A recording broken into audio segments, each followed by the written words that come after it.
Jake Morrison wiped sweat from his forehead as he lifted another heavy cargo box. The metal container felt light in his hands, but he had learned to move slowly around the alien workers. They always stared when he picked up things that took 3 of them to carry. Nexus Prime was the biggest trading station Jake had ever seen. The massive structure floated in space between 3 star systems. Ships from dozens of different worlds came here to buy and sell goods. The station was so large that Jake still got lost in some sections, even after 6 months of working here. Lisa Chung walked up beside him carrying a scanning device. She was his work partner and one of the few other humans on the station. Her dark hair was tied back in a practical ponytail, and like Jake, she wore the simple blue uniform of cargo handlers. "The manifest says these boxes go to Storage Bay 12, Lisa said, checking her scanner. "But I'm seeing some strange readings on a few of them." Jake looked at the containers they had been unloading from the transport ship. The boxes were marked with symbols he couldn't read, but that was normal. Most of the writing on Nexus Prime was in alien languages. Humans were still new to the galaxy, and everyone else had been trading together for thousands of years. What kind of strange readings? Jake asked. "High-energy signatures. These might be restricted materials that need special handling," Lisa replied. The cargo bay around them was busy with activity. Tall, thin aliens with blue skin moved gracefully between the storage areas. Short, furry creatures operated loading. Machines with multiple arms. Other species that Jake had never learned the names of worked alongside. Automated systems. Most of the aliens gave the humans a wide space when they worked. Jake had noticed this pattern since arriving on the station.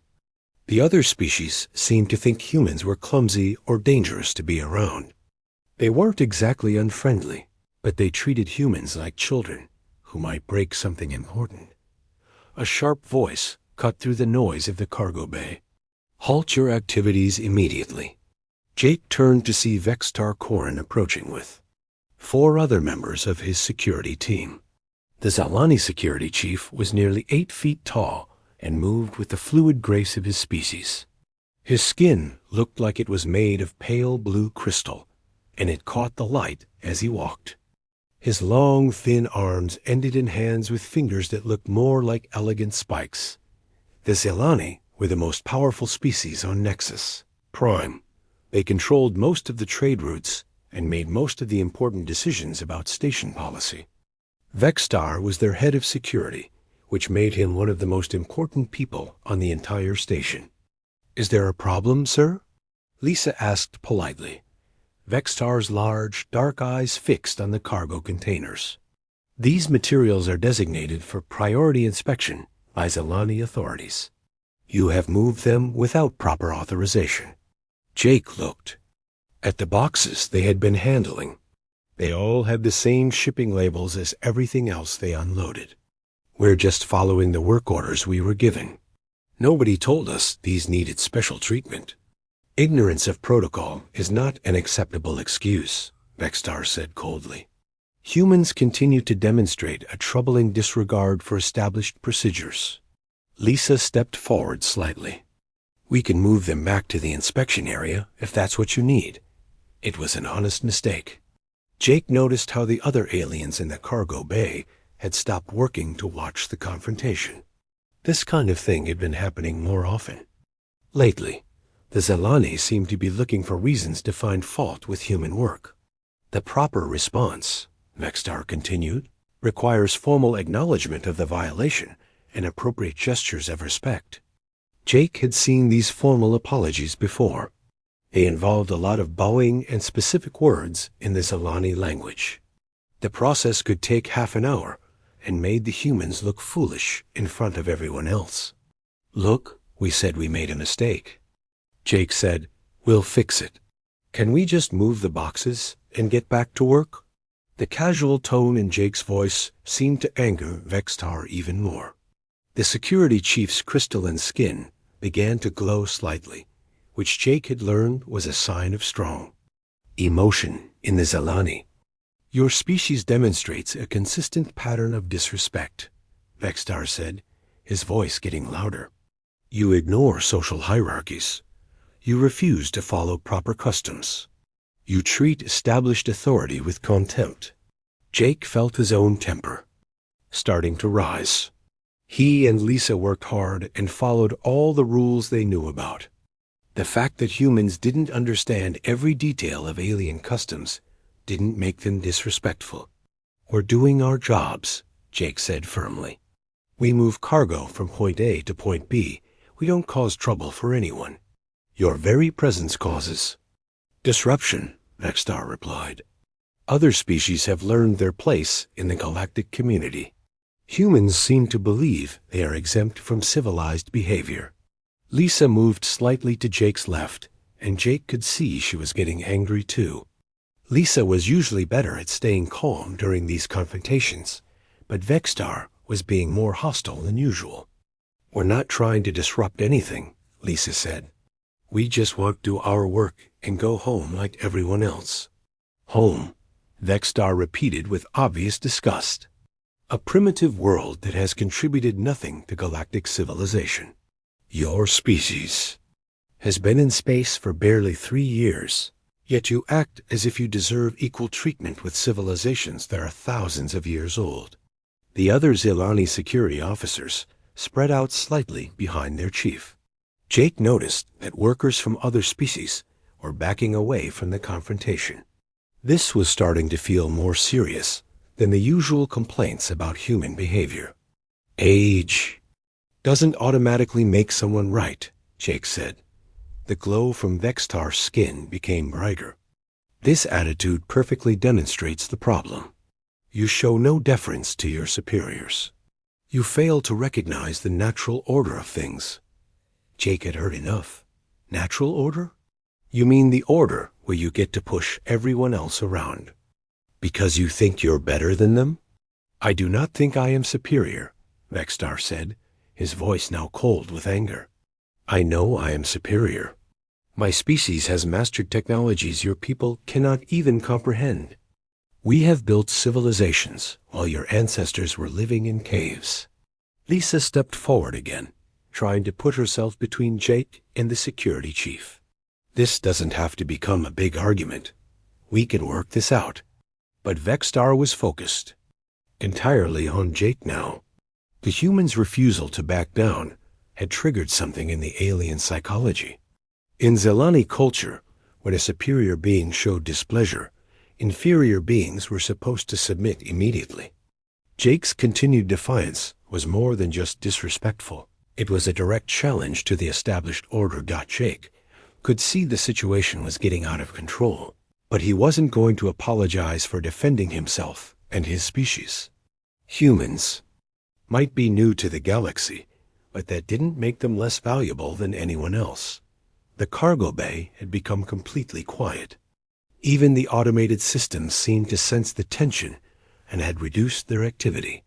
Jake stood facing the towering alien security chief, neither one willing to back down. Vextar's breathing had become faster, and his crystalline features were now glowing with an inner light that made him look more alien and threatening than ever.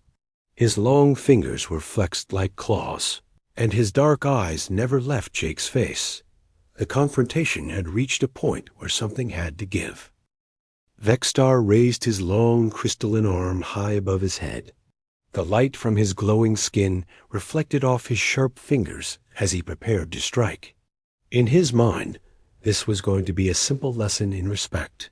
He would deliver one disciplinary blow. The human would fall to the ground in pain, and proper order would be restored. Jake saw the strike coming, but didn't move to block it or step away. He had been hit before in his life, and he wasn't afraid of pain. Besides, the alien security chief looked tall and intimidating, but Jake had noticed that all the species on the station seemed fragile compared to humans. The crystalline hand came down fast and struck Jake across the left side of his face. The sound echoed through the cargo bay like a sharp crack of breaking glass. Vextar's knuckles, hard as stone, connected solidly with Jake's cheek and jaw. For a moment, complete silence filled the cargo bay. The watching aliens expected to see Jake collapse. A strike like that from a Zalani would send most beings sprawling across the floor with serious injuries. The Kitharan traders near the loading dock stepped back, expecting to see blood and broken bones. The furry Mossic technicians covered their large eyes, not wanting to witness the brutal punishment. Instead, Jake's head turned slightly from the impact and then slowly rotated back to face Vextar. A thin line of blue blood appeared at the corner of his mouth where the alien's sharp knuckle had cut his lip. Other than that small injury, Jake looked completely unaffected. Jake worked his jaw slightly and spit out a small amount of blood. Then he looked directly into Vextar's dark eyes and spoke in a quiet, dangerous voice. "Did you just hit me?" The question hung in the air like a threat. Jake's tone was calm, but there was something cold and predatory in it that made several nearby aliens take another step backward. They had never heard a human speak that way before. Vextar stared in shock at the human's face. His strike should have left Jake unconscious on the floor. Instead, the human seemed barely bothered by it.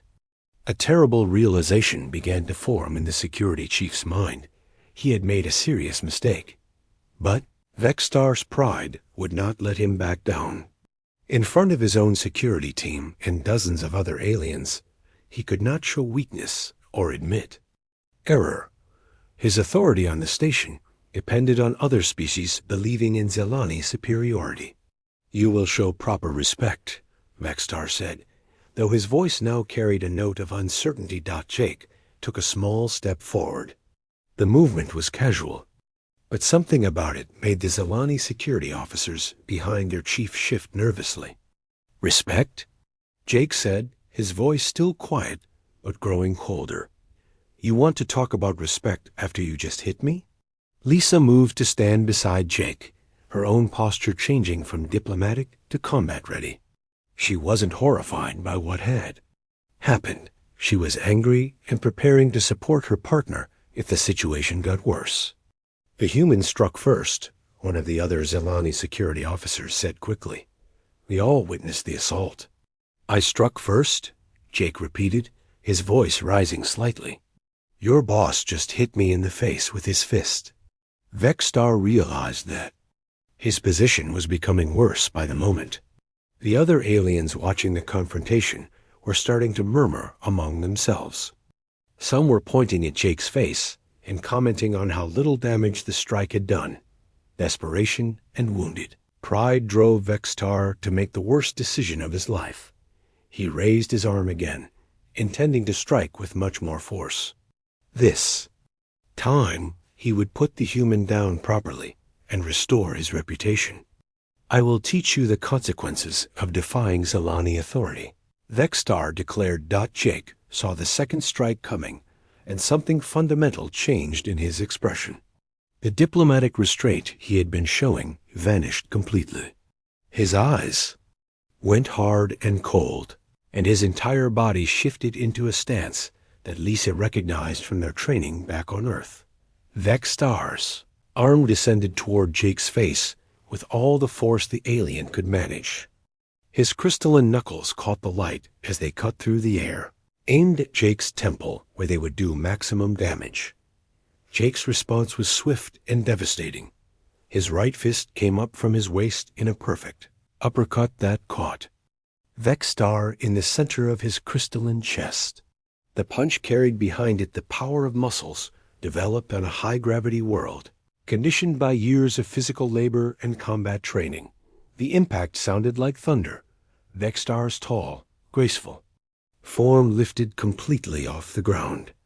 His second strike, which had been aimed at Jake's head, missed completely as the alien security chief flew backward through the air.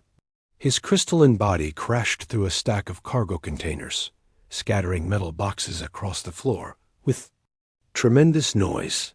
The Zalani's flight finally ended when he struck the rear wall of the cargo bay 20 feet away. He hit the metal bulkhead with another thunderous crash and then slid down to the floor in a heap. Spider web cracks spread across his crystalline torso where Jake's fist had connected, and his long limbs were twisted at angles that didn't look natural. Complete silence returned to the cargo bay, but now it was the silence of shock and terror rather than anticipation. The others, Alani, security officers, stared at their fallen chief in disbelief. They had never witnessed such raw, explosive violence. In their society, physical conflicts were rare and usually involved careful, ritualized combat between willing participants. The idea that someone could survive one of their strikes and then retaliate with such overwhelming force was beyond their understanding. Several of the watching aliens began backing away from Jake, their eyes wide with fear. The human who had seemed harmless just moments before now looked like a dangerous predator. His stance remained ready for combat, his hands clenched into fists, his eyes scanning for additional threats. Lisa positioned herself slightly behind, and to the right of Jake, covering his blind spot. Her own training was evident in the way she moved and watched the remaining security officers. She was ready to fight alongside her partner, if necessary. Emergency alarms started blaring throughout the cargo bay as the station's automated systems detected the violent incident. Red lights flashed, and a recorded voice began announcing a security alert in multiple languages. Vextar lay motionless against the wall, barely conscious. Blue fluid that might have been blood leaked from cracks in his crystalline skin. His breathing was shallow and labored, and one of his arms was bent at an impossible angle. The remaining Zalani security officers were frozen with indecision. Their training had never covered a situation like this. They were enforcement officers used to dealing with minor disputes and administrative violations, not life-or-death combat situations. Jake stood over the scattered cargo containers, his chest rising and falling with controlled breathing. He flexed his right hand slightly, checking for damage from the impact, but his knuckles showed no sign of injury, despite hitting what amounted to living stone. "Anyone else want to teach me about respect?" Jake asked quietly. The question was directed at the other security officers, but none of them moved to respond. They were staring at their chief's broken form and trying to process what they had. Witnessed. Heavy footsteps echoed through the cargo bay as station emergency teams rushed toward the scene. Medical personnel, additional security forces, and maintenance. Crews were converging on the area from multiple directions. Jake and Lisa remained in their defensive positions, unsure of what would happen next. They had just assaulted the head of station security, but Jake had been defending himself against an unprovoked attack. The situation could go either way, depending on how station authorities chose to interpret what had happened. The first to arrive was Captain Roy Barnes, commander of the human ship Terra Nova. He took one look at the scene and immediately began assessing the situation with the tactical mind of a former military officer. Captain Roy Barnes ran into the cargo bay just as the medical teams arrived. He was a tall man with gray hair and the bearing of someone who had spent years in command.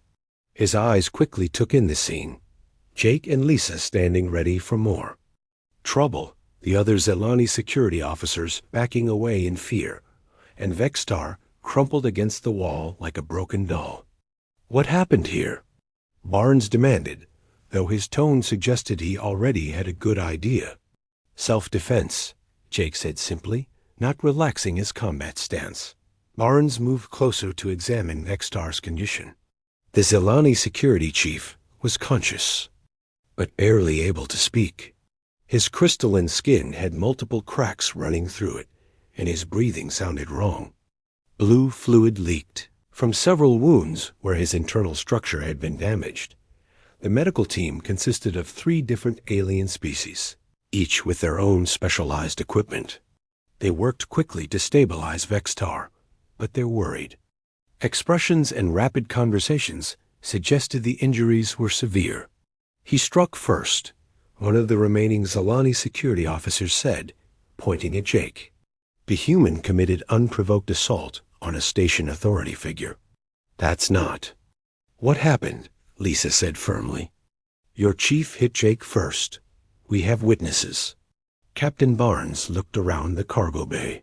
Dozens of alien workers had seen the entire confrontation, and their faces showed a mixture of fear and confusion. Many of them were still staring at Jake, as if they had never really seen a human before. I want everyone who witnessed this incident to remain here, Barnes announced in a loud voice. Station administration will need your statements. A blue-skinned Kithrin merchant stepped forward nervously. The Zelani struck the human first, he said in accented standard. But the human's response was ... disproportionate. Disproportionate how? Barnes asked.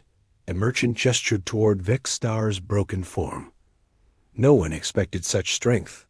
The Zelani are considered one of the more physically powerful species. Their strikes can shatter bone in most beings. But this human, he trailed off, shaking his head. Jake finally relaxed his fighting stance slightly. He hit me in the face with his fist. I hit him back. That's how it works where I come from. Where you come from, repeated one of the furry Mossic technicians. Your world must be very dangerous if you develop such strength naturally. Before anyone could respond, Station Administrator Melthara arrived with her staff. She was an elderly Kithrin with silver-blue skin and large, intelligent eyes. As the highest civilian authority on Nexus Prime, her word would determine how this incident was handled. Status report, she ordered. Captain Barnes stepped forward. Security Chief Vexstar struck one of my crew members without provocation. My crew member defended himself. The Zelani is injured, but stable. Injured is an understatement, Melthara said after looking at Vexstar. His internal structure is severely damaged. He may not recover full function, even with advanced medical care. Jake felt a stab of something that might have been guilt. He hadn't intended to hurt anyone that badly. I just wanted him to stop hitting me. Melthara turned her large eyes toward Jake. You are aware that your response caused injuries far beyond what the original attack warranted? I defended myself, Jake said. I didn't know he was that fragile. Fragile? One of the Zelani security officers said with outrage. The Zelani are among the strongest species in the galaxy. Our chief's strike should have rendered any being unconscious. Lisa stepped closer to Jake. Maybe the problem is that you don't know anything about humans. The station administrator raised one hand for silence. This situation requires formal investigation. All parties will remain in custody pending a tribunal hearing. Custody? Captain Barnes said sharply. My crew was defending themselves against assault. Your crew member has potentially killed a station security chief, Melthara replied. This goes far beyond a simple dispute. Jake looked at Vexstar again. The medical team had stabilized him, but he still looked terrible. His crystalline features were cracked and dull, and he hadn't moved or spoken since the impact. Is he going to die? Jake asked quietly. One of the medical technicians, a small being with multiple arms, looked up from their instruments. Unknown. At this time, his species has very different physiology from most others. We are not certain how to treat these specific injuries. Captain Barnes moved closer to Jake and Lisa. I'm calling in our medical officer. Dr. Foster might be able to help with the treatment. Why would a human doctor be able to help a Zelani? Melthara asked. Because she might understand the nature of the injuries better than your people do. Barnes replied, carefully. The implication of his words hung in the air. The alien medical team had extensive knowledge of Zelani biology, but they had never seen injuries caused by human strength before. Dr. Foster, on the other hand, would understand exactly what kind of damage a human punch could cause. More station security arrived and began clearing the cargo bay of non-essential personnel. The witnesses were separated, and taken to different areas for individual questioning. Jake and Lisa were asked to remain in the center of the bay under guard. "This is going to cause problems for all humans on the station," Lisa said quietly to Jake. Jake nodded. He was beginning to understand that his actions might have consequences far beyond this single incident. Humans were still newcomers to the galactic community, and their reputation was being shaped by every interaction. Dr. Amy Foster arrived 30 minutes later, carrying her medical kit. She was a middle-aged woman with short brown hair and the calm demeanor of someone who had treated combat injuries before. She took one look at Vextar and then examined Jake's knuckles. "No damage to your hand," she told Jake. "But this Selani has multiple fractures in his torso structure and possible internal bleeding." She turned to the alien medical team. "May I examine the patient?" The lead medic, clearly frustrated by their lack of progress, gestured for her to proceed. Dr. Foster spent several minutes studying Vextar's injuries with both her own instruments and the alien medical equipment. "The damage is consistent with high-impact blunt force trauma," she announced. "Similar to what we might see from a vehicle collision or industrial accident on Earth. A single punch did this?" Melthara asked. "Yes," Dr. Foster said simply. "Human musculature is designed for high-impact activities. Combined with our bone density and body weight, a trained human can generate tremendous force." The alien medical team began asking Dr. Foster technical questions about human anatomy and strength. Their conversation quickly became too complex for most of the listeners to follow, but the tone suggested they were discovering things about human biology that surprised them. Station Administrator Melthara called Captain Barnes aside for a private conversation.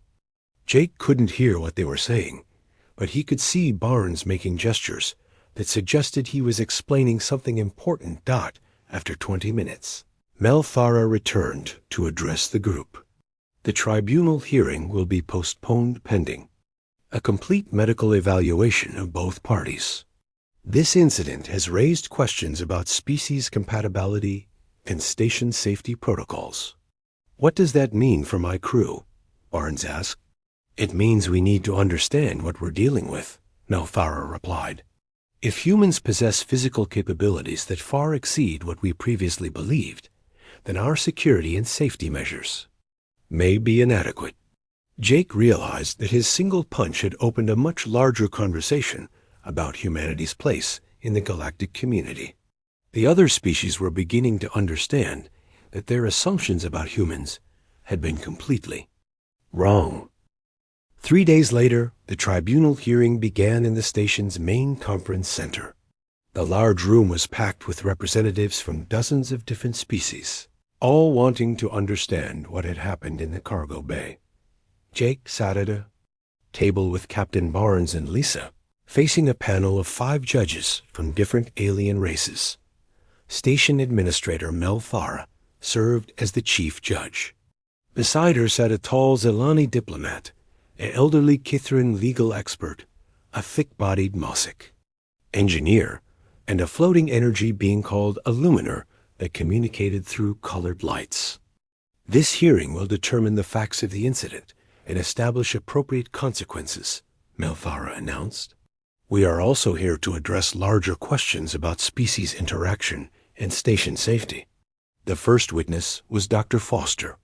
She carried a portable display screen and several data tablets as she approached the witness stand. Her testimony would be crucial to understanding what had really happened. "Dr. Foster," Melthara said, "please explain your findings regarding human physical capabilities." Dr. Foster activated her display screen, showing a comparison chart of different species' anatomical structures. Humans evolved on a world with approximately 1.3 times standard galactic gravity. Our bones are much denser than most species represented here today. Our muscle fibers are designed for explosive power and endurance. She pointed to specific measurements on her chart. The average human can generate striking force equivalent to what most species would consider superhuman. However, This is completely normal for our biology. Murmurs rippled through the audience. Many of the aliens present had never heard detailed information about human evolution or anatomy. How does this compare to Zelani capabilities? Asked the Zelani diplomat on the panel. Zelani are tall and elegant, adapted for their low gravity. Homeworld, Dr. Foster explained.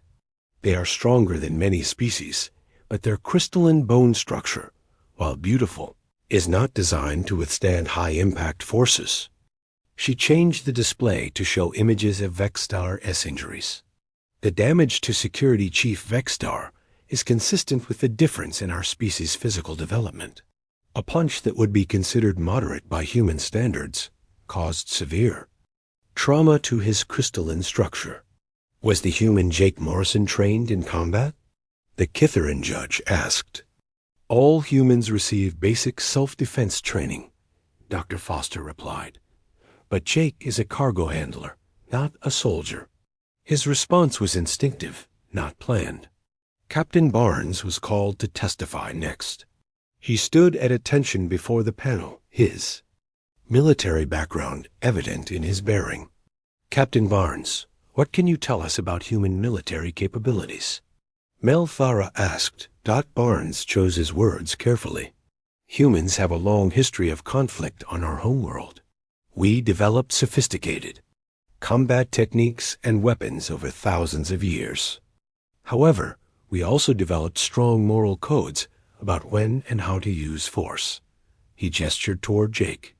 Morrison showed remarkable restraint. Analysis of the security footage shows he pulled his punch at the last moment, reducing the impact by approximately 60%. Shocked gasps came from the audience. If Jake had held back and still caused such damage, what would a full-strength human attack accomplish? You're saying he was trying not to hurt the security chief? The Mossic judge asked. That's correct, Barnes replied. Human military doctrine emphasizes proportional response and protection of non-combatants. Morrison's training taught him to use only the force necessary to stop a threat. The Luminar judge pulsed with different colors, which the translation system converted to speech. This suggests humans possess both great physical power and moral restraint. This combination is unusual in our experience. Dr. Foster was recalled to provide more technical details. She displayed brain scans and psychological profiles that had been prepared specifically for this hearing. Human psychology is complex. She explained. We are descended from persistence hunters and tribal warriors, which gives us strong protective instincts and quick reflexes in dangerous situations. But we are also highly social beings who prefer cooperation to conflict. She showed comparative data from other species. Most galactic civilizations evolved from prey animals or non-violent species. They developed complex social structures to avoid physical confrontation. Humans evolved differently, but we learned to control our aggressive instincts through culture and law. What does this mean for station security? Melthara asked. It means that current protocols are inadequate for managing human crew members, Dr. Foster said bluntly. Station security assumes that physical confrontations follow predictable patterns. Human defensive responses don't fit those patterns. Jake was finally called to testify on his own behalf. He walked to the witness stand feeling nervous, but determined to tell the truth about what had happened. Jake Morrison, Nelthara said, in your own words, describe the events that led to this incident. Jake took a deep breath. Vexstar was angry because we moved some cargo containers without special permission. We offered to fix the mistake, but he kept demanding that we perform some kind of formal apology ritual. He looked around the room at the watching aliens. Where I come from, if someone makes an honest mistake, you just fix it and move on. But Vexstar seemed to think we were deliberately disrespecting him. What happened when he struck you? Zelani, Judge asked. It hurt, but not as much as he probably expected, Jake replied honestly. I've been hit harder in bar fights back on Earth. But when he went to hit me again, I couldn't just stand there and let him beat me up. Did you intend to cause such severe injuries? Melthara asked. Jake looked toward the medical bay, where Vexstar was still recovering. No, I just wanted him to stop hitting me. I didn't know he would be so breakable. The word breakable caused another stir in the audience. To many of the aliens present, the idea that Zelani were fragile was shocking. Do you regret your actions? The Kitharan judge asked. Jake considered the question carefully. I regret that he got hurt so badly, but I don't regret defending myself. If someone attacks you, you have the right to fight back.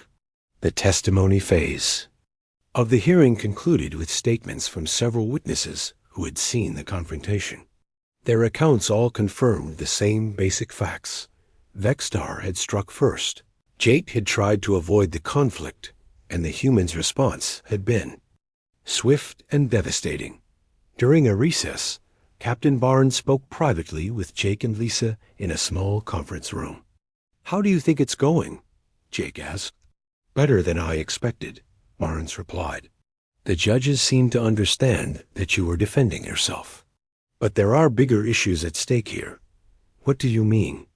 Lisa asked. Barnes looked out the window at the busy docking bays where ships from across the galaxy came and went. Every species out there is reassessing what they know about humans. Some of them are probably scared.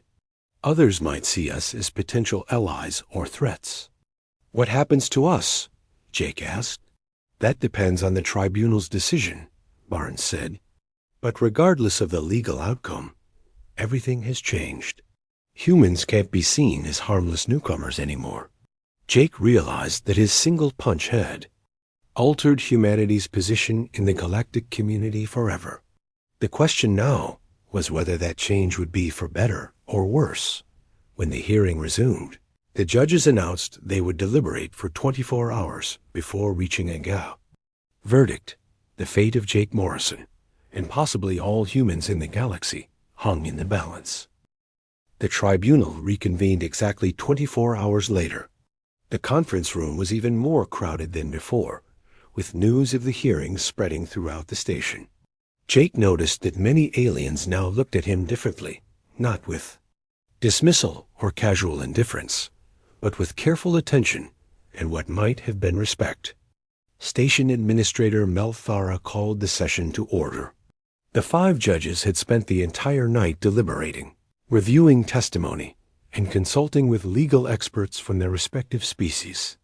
After careful consideration of all evidence and testimony, Melthara announced, this tribunal has reached its verdict. Jake felt his heart beating faster. Beside him, Lisa reached over and squeezed his hand supportively. Captain Barnes sat straight in his chair, ready to deal with whatever consequences might come. In the matter of the assault charges against Security Chief Vexstar, Melthara continued, this tribunal finds that he initiated physical violence without legal justification. His actions violated station neutrality laws and basic standards of civilized conduct. A low murmur went through the audience. Many had expected the alien security chief to receive some protection because of his official position. In the matter of the assault charges against Jake Morrison, Melthara said, this tribunal finds that his response, while excessive in its effects, was legally justified as self-defense under station law. Jake felt a wave of relief wash over him. He wasn't going to be imprisoned or banned from the station. However, Melthara continued, raising her voice to quiet the audience, this incident has revealed serious gaps in our understanding of species capabilities and our station security protocols. Therefore, this tribunal recommends the following actions. She gestured to her fellow judges, who activated a large display screen showing what appeared to be a comprehensive policy document. First, all species new to the galactic community must provide detailed biological and psychological profiles to station administration. We can no longer operate under assumptions about physical capabilities or behavioral patterns. Captain Barnes nodded approvingly. This seemed like a reasonable requirement that would help prevent future misunderstandings. Second, station security. Personnel must receive specialized training in species-specific conflict resolution. What works for one species may be completely inappropriate for another. The Zalani judge on the panel spoke up.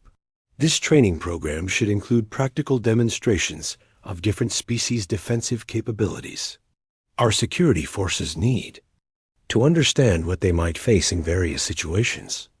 Third, Malthara continued, we are establishing a cultural exchange program between humans and other species. Representatives from Earth will provide instruction in human psychology, combat techniques, and diplomatic approaches. Jake was surprised by this development. The tribunal wasn't just resolving the immediate conflict. They were creating a framework for better understanding between species. Who will lead this cultural exchange program? Asked a voice from the audience. Malthara looked directly at Captain Barnes. We are requesting that the human ship Terra Nova remain at Nexus Prime for an extended period to facilitate this exchange. Captain Barnes will serve as the primary human liaison. Barnes stood up. We accept this responsibility. My crew and I are honored to help build better relationships between our species and the galactic community. The Luminar judge pulsed with bright colors as it spoke. There is one final matter to address. Security Chief Vexstar has requested to make a statement to this tribunal. Everyone turned to look at the entrance to the conference room. Vexstar entered slowly, supported by a walking device and accompanied by medical personnel. His crystalline skin still showed visible cracks from Jake's punch, and his movements were careful and painful. But his eyes were alert and focused. Honorable judges, Vexstar said in a voice that was weaker than before but still clear, I wish to formally apologize for my actions that led to this incident. Jake was shocked. He had expected anger or demands for revenge, not an apology. Vexstar continued speaking as he made his way toward the front of the room. My injuries have given me time to think about what happened. I struck first because I believed humans were weak and needed to be controlled. I was wrong. He stopped in front of Jake's table and looked directly at him.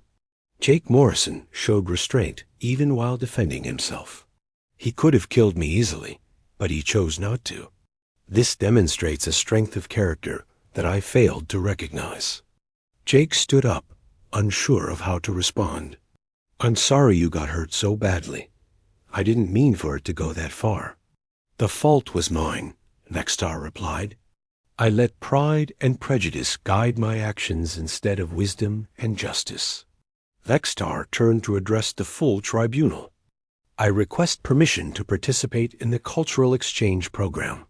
I want to learn about human civilization and help other Zilani understand what I have learned. The request surprised everyone in the room. The idea of the former security chief working with the humans he had attacked seemed almost impossible.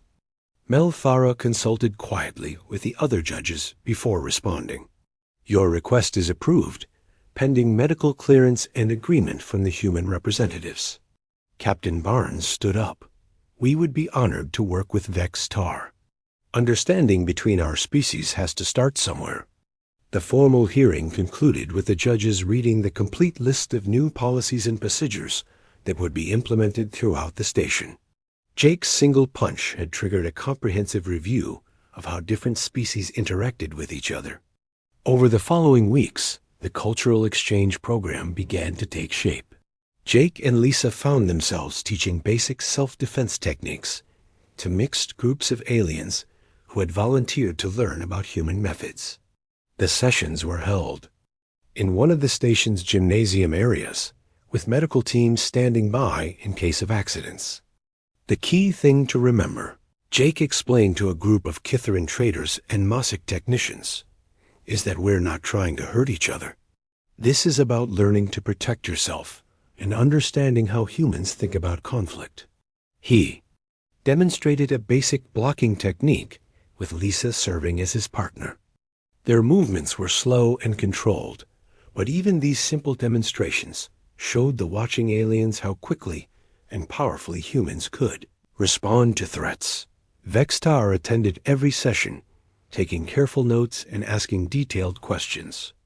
His injuries had healed enough for him to participate in some of the gentler exercises, though he would never regain his full mobility. Human combat techniques emphasize adaptability, he observed during one session. Most species have formal, ritualized approaches to conflict. Humans seem to improvise based on the specific situation. That's right, Lisa replied. We learn basic principles, but every fight is different. You have to think fast and adjust your tactics. The exchange program worked both ways. Captain Barnes and his crew attended sessions where they learned about galactic diplomacy, trade protocols, and the complex social structures that governed interactions between different species. Dr. Foster established a research partnership with alien medical teams to study the biological differences between species. Her work would help prevent future medical emergencies caused by misunderstanding physical capabilities. News of the program spread beyond Nexus Prime to other trading stations and diplomatic centers throughout the galaxy. Other locations began requesting their own human cultural liaisons, and the demand quickly outgrew the small crew of the Terra Nova. Jake often reflected on how dramatically his life had changed. 6 months earlier, he had been a simple cargo handler hoping to earn enough money to buy his own transport ship. Now he was a teacher and cultural ambassador, helping to shape humanity's relationship with dozens of alien civilizations. The incident that had started with a simple misunderstanding about cargo protocols had evolved into something much larger. Humans were no longer seen as primitive newcomers who could be ignored or controlled. They were recognized as a species with unique capabilities and perspectives that could contribute to the galactic community. Jake Morrison had defended himself with a single punch and accidentally changed the course of interstellar relations forever.